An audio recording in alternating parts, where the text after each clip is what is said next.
There are always situations that the individuals who deal with those situations think that we are in extremis, and we must do something now or people are going to die.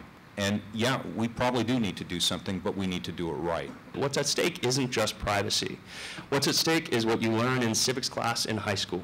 It's the separation of powers and the value of the rule of law in this country. And I think that for that reason, this is something that we shouldn't just turn the page. We want to make sure that we have security, but we want to make sure that along the way, that in the interest of security and that our uncertainty about what kinds of threats we might face, that we don't sacrifice our own civil liberties, that we don't forego our own freedom to behave the way that we would want. What really hurt the Bush administration, in my view, which was their ultimate Achilles heel, was this intense desire to put everything behind this wall of secrecy.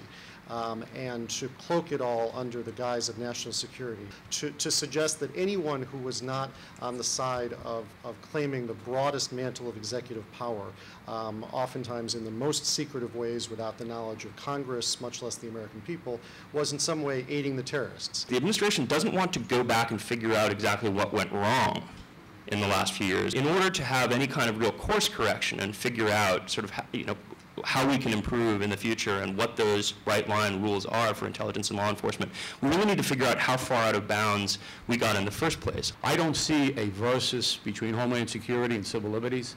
I don't see it's either this or that. I think President Obama called it a false choice. I couldn't agree with him more. If we're going to do this, we're going to protect our country.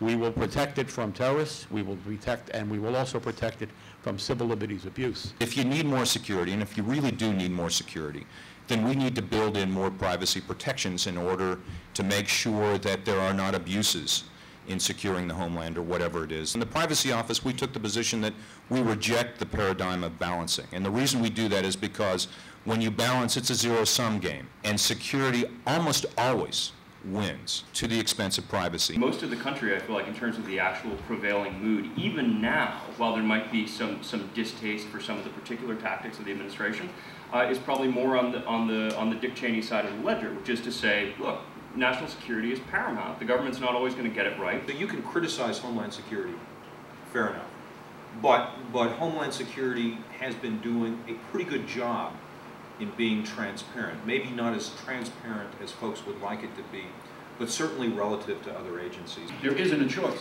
If we're going to defend our country, we're going to protect it from criminals, terrorists, and also civil liberties abuses. Otherwise, we won't be the country that was given to us.